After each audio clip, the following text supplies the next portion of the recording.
What's up, guys and gals of the movement world? It's Sean Mishka, the Movement Miyagi, coming to you once again on behalf of Football Beyond the Stats and our deep dive movement behavior analysis into our 2022 Mover of the Year, Travis Kelce, tight end of the Kansas City Chiefs. Now, in our last video, we dove into the Week 4 matchup against the Tampa Bay Buccaneers. We fast forward a week later, and we're to Monday Night Football against the Las Vegas Raiders, the AFC contending team from last year that quickly fell off, obviously, as the season went on. But this early in the season, even though they were 1-3 at the time, they were hot against their division rival, the Kansas City Chiefs, who obviously Travis Kelce is a part of. This game is taking place, and again, even though it didn't start so hot, it's taking place in Kansas City, Monday Night Football.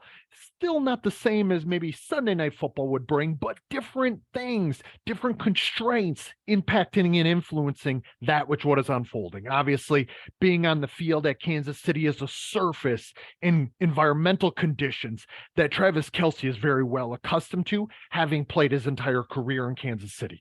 And then the Monday Night Football situation, like I mentioned in our Week 4 matchup against the Tampa Bay Buccaneers, that those primetime games kind of bring a different pressure, a different anxiety, even just different constraints as far as the week's preparation. However, I don't feel as though Travis Kelce is a guy that's overly set in his ways. Instead, his adaptability is his hallmark. And I would assume that adaptability kind of trickles through his whole week preparation. So probably a Sunday night game, a Monday night game, Thursday night games. It could take place at any time, and I don't think it's going to impact and influence Travis Kelce all that much, not only based on who he is, but also based on what his skill is about. So we look at this game, obviously here, it's the third quarter, time is winding down in the third, and the Chiefs are still behind.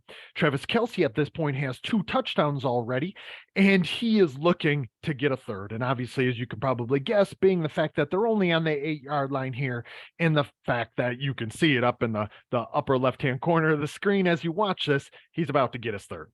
So let's get into this play, look at it at 100% speed, and see what it is that made this play something that I wanted to dive into deeper, to illustrate, to show everyone really who Travis Kelce is, what his movement skill is about, and what led me to deeming him the most dexterous, the most skillful mover currently playing the game in the 2022 NFL season. So we see it a couple times through there at 100% speed.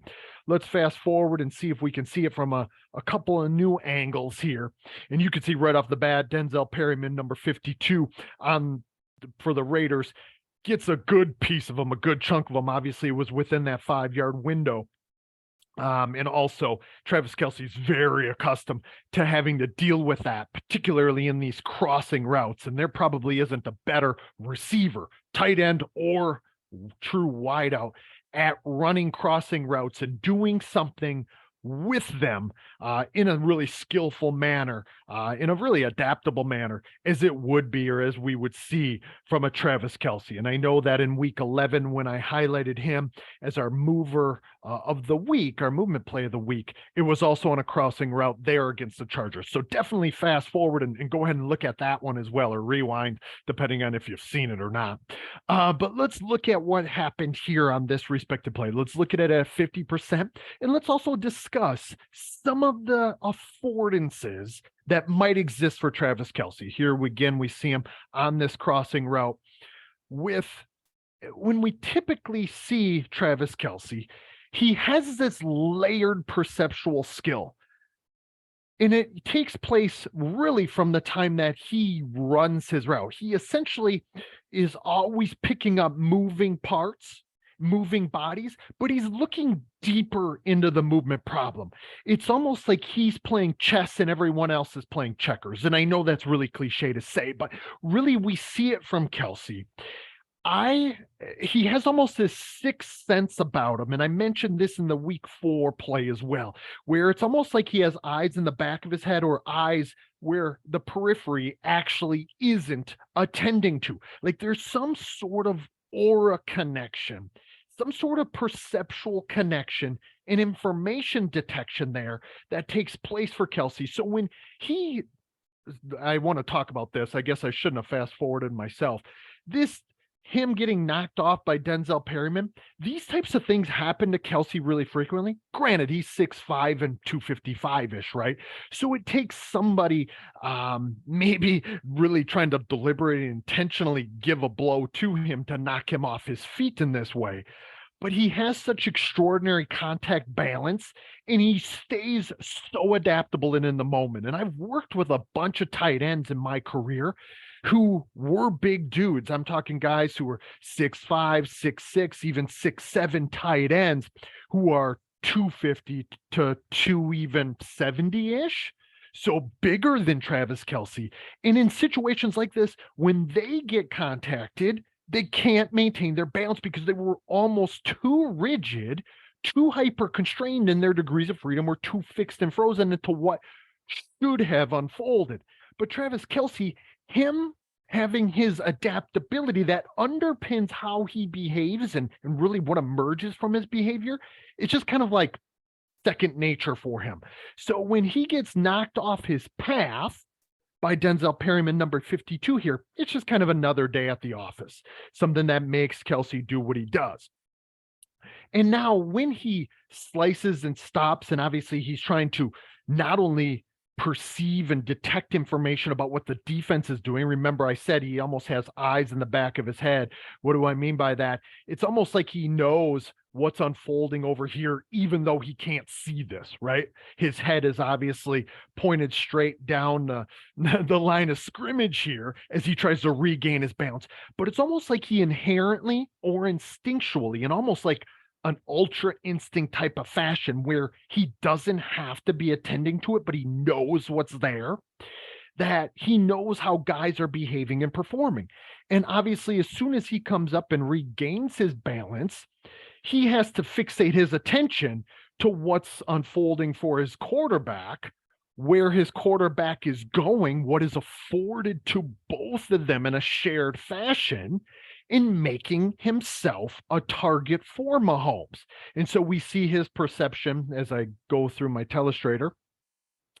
He goes back to Mahomes, but at the same time, it's not just about where is Mahomes, what kind of throwing path does he have, but what can Kelce do to give himself a target or make himself a target, but then make a play after the fact.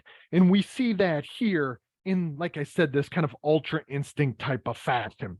So when he cuts and coils himself, he knows what the space is offering him. And I've talked about this before throughout our deep dive and analysis, that Travis Kelce, better than everyone else in the league, and even wide receivers being included into this mix. And that's why Kelce is as exceptional as he is with accumulating yards after the catch.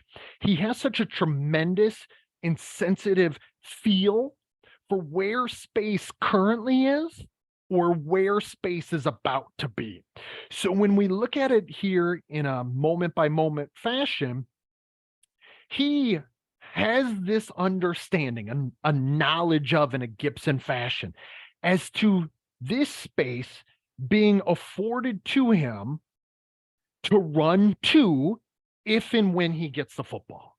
And now he didn't know that Perryman was going to, and Perryman being right here at the end of my bubble, he didn't know that Perryman was going to get himself out of position, which was going to make his job, Kelce's job, easier here. But when we watch him coil and he starts moving back into that space, because obviously he can tell that Mahomes has a path towards delivering the ball, right? As he's already cocked his arm. He's going to run to that open space, which just gives him a head start as to accepting the affordance as to what the space brings, the affordance being the opportunity. Now, we see Kelce, and typically I don't focus in any longer, at least as much on the movement actions themselves. So again, I've always talked about dexterity being about how the movement actions lead to the interaction of the performer, of the mover, in interaction with the unfolding problem. But we see Kelce here, this is a very functional position, obviously, for him to coil, load, and slice to go from left to right. So we look at this angle, we look at these positions, but this is actually something that if he were in my learning environment, I would try to nudge him towards. I would attempt to even open these degrees of freedom up further biomechanically to give him a wider plethora of movement strategies, movement degrees of freedom, motor system degrees of freedom in this case, so he could execute from a wider base of support. And I've heard him talk about this a little bit as well as through some of the tight end university videos. Somewhere along the way, he got this conscious explanation that his base of support should be narrower and that he shouldn't get his plant foot too far outside on many route running situations. But if he were in my learning environment, I'd actually nudge him towards exploring that a little bit more, because there could be some biomechanical efficiency and then some dexterity that would emerge from that abundance or from that degeneracy. So to get him to explore some different or variability in that base of support and his center of gravity. So he would be able to be lower, more coiled at certain times, which could actually shoot him out of this angle even more. But he obviously doesn't need it in this case as he runs back into his path. And here now he's all about being able to pick up the information sources that are going to represent threats. And I point out each one of these guys. Obviously, like I said, Perryman overruns this a bit, but look at how many players, and we're going to see it from the other view, are really attending to both tactically as well as then moment by moment. So tactically being what play is being called on a defensive schematic standpoint, but then moment by moment and how behavior affords behavior. Each defender here that we're pointing out, and we could even include this one who's about to get blocked by, I think, number 24, Sky Moore, and I don't know what number Raider this is right here, but we see each player is setting the disposition of this problem. And this would be a really easy problem to set up in our learning environments in indie sessions or throughout skill acquisition periods. And that's really why I wanted to highlight it. But I also wanted to highlight it because this is the problem and its disposition, which sets the opportunities or affordances for Kelce to go solve here. So as he moves back into this space, he still actually isn't perceptually connecting to each one of these guys nearly to the same degree as I would have come to expect from Travis Kelce. He actually is just running to the space right now, or so it would appear, right?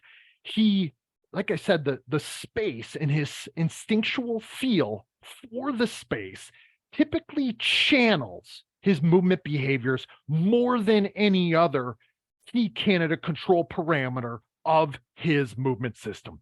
The affordance there for space is awfully inviting and beckoning him when he gets out in the open field like this. And this isn't open field per se, because obviously it's a condensed field, it's at the goal line, it's inside the 10, right? But when he knows that this space, and we just look at it, right? Yeah, there's a guy up here on top, but we just look at this gap that currently is here. This is way too inviting for him, and he'll take it moment by moment after he perceives, selects, and acts upon this affordance. So now he becomes adaptable and connects to where Perryman is. Okay. And so Perryman is out of position and he's in a bad position right now, especially with a Travis Kelce. These guys are starting to move back into the space to create this layered problem to solve. This is going to represent local movement problem by local movement problem or successive affordances. So Kelce will have to perceptually connect to and attend to each one of them in the solving of these local movement problems, one by one, really, as they go. But we see him now go right to that patent stiff arm, and I have my pretend ball hanging way too high. But I'm trying to show you guys, like, he's so accustomed to using this. I've talked about it before as not only a strategy for keeping guys off of him, but also a distance measurer. And he uses it in so many different ways, almost in like a martial artist fashion, who has this lead hand out here feeling what they might be, what they could be afforded to him. He does the same thing with tacklers. Whether it's a linebacker, whether it's a defensive back, it really doesn't matter. If it's a wannabe tackler, if it's a tempting tackle, he uses it so masterfully, and he resorts to it here in multiple times in a row, right? And he uses it to shield himself and the ball from that threat. Now, I don't think he actually ever feels number 91, who doesn't happen to be overly adaptable himself. Number 91 coming from behind this big old cat, who's rumbling and tumbling back behind him. But Kelce is so adaptable. And in the moment, he's able to contort himself in and out of these stiff arms, and with the use of the stiff arm. Now, I want to show it from the other angle here. And again, pick out some things that maybe we did see on the other view, but also some things that would really start to help us illustrate who Travis Kelce is and what his movement skills about. Like, this is not necessarily a light shot by Denzel Perryman, but Perryman is not accustomed to working in a bowling ball type of fashion with Travis Kelce. And Kelce is obviously a very fluid mover in space. But this type of contact balance is something that is just extraordinary, given the circumstances of having a 245, probably 250-pound linebacker. I don't know how big Perryman actually is. Obviously, he's a little shorter in stature, kind of more of Patrick Willis type of build. But this is not a light shot by any means. This is definitely intentional.